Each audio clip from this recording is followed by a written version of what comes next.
Today we're at Worlds of Fun again. We've had wonderful weather for the last 3 days, doing a joint training with OPFD and Overland Park Fire. Other than overshooting the exit point a little bit, it went pretty well.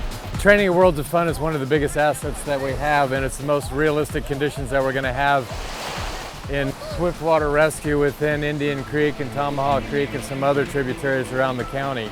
And what's nice is we can control the flow, we can walk the canal, and we can point out all the obstructions that we have or any of the hazards.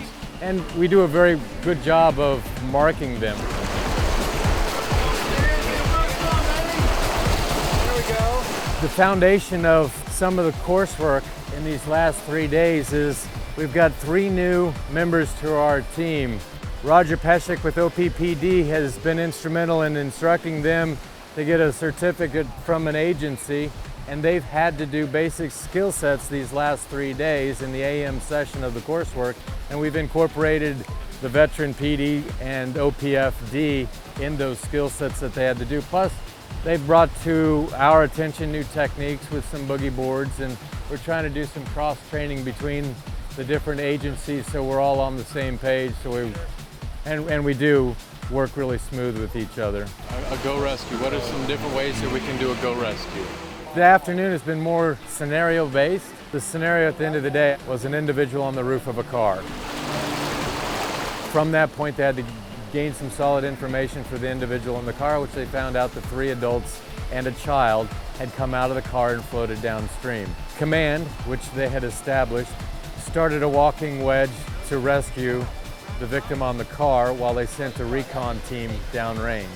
While the recon team was going downstream to search for other victims, the victim on the car cut loose.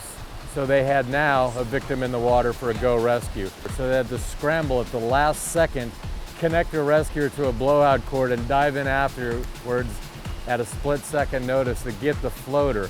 From there, they found another victim on a strainer that was conscious and screaming that they immediately tethered and pulled to safety. Then found another unconscious person on a strainer. And then from there, more downstream search, found a child in a tree where they motored up in about 8-mile-an-hour current to do the pickoff of the child in the tree, which is extremely challenging with tiller work. And then from there, they found another victim downstream of that they used tether work on the Zodiac to ferry some rescuers in the boat to snag the 3rd adult, which was the 4th victim.